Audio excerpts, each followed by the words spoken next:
Hola, ¿qué tal? Mi nombre es Ángel Jacobo y en este video hablaremos sobre la búsqueda y selección de fuentes de información para los textos académicos.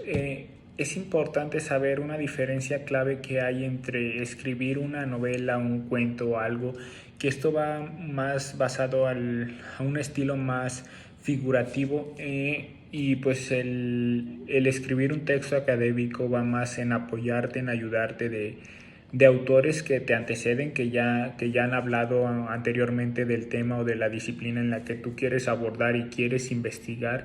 Entonces es importante que sepas cuáles son las fuentes más confiables que debes de tener, identificar esos autores que ya anteriormente en investigaciones científicas, en conferencias o en todo este tipo de apartados ya han hecho alguna investigación, ya saben de lo que van a hablar y de lo que se va a hablar en tu tema.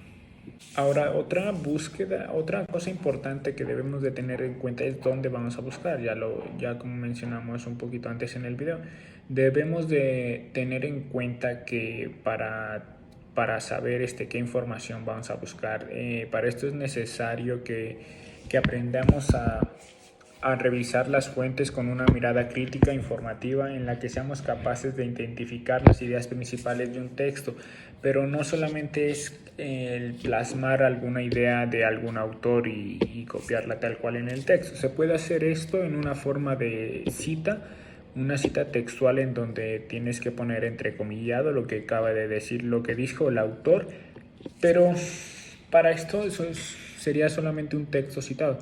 También lo que debemos de hacer con la información que nosotros recabemos de las diferentes fuentes es analizarla y reflexionarla en nuestra mente y así poder dar nuestras propias ideas para que no todo el texto sea explicado con puras citas o cosas que dijeron ya anteriormente los autores. Es necesario que tengamos esa reflexión y poder plasmarla en nuestro texto académico que vamos a escribir.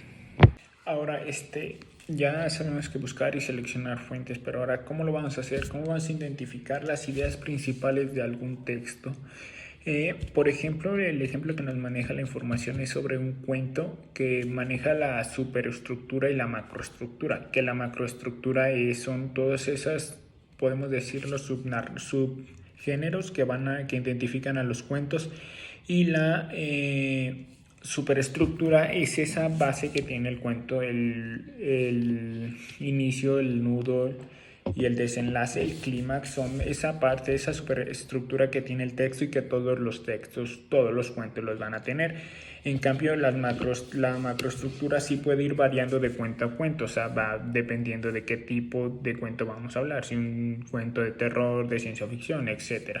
Entonces es importante saber con antelación de qué vamos a hablar, de qué vamos a estar leyendo, de qué vamos a estar investigando, para de esta forma tener algún conocimiento previo sobre lo que nos vamos a investigar, porque muchas veces nos vamos a leer y cual memorizamos algunas citas y todo, pero nos queda hasta ahí, no somos capaces de analizar esas citas, de decir qué me quiere decir esa cita. Creo que lo más importante es no es memorizar la información, sino comprender esa información para poder así crear nuestras propias conclusiones, reflexionar sobre lo que acabamos de leer y así poder entender un poco más esas ideas que nos marca ese texto, esas ideas principales en las que el autor menciona y de las cuales nos vamos a basar.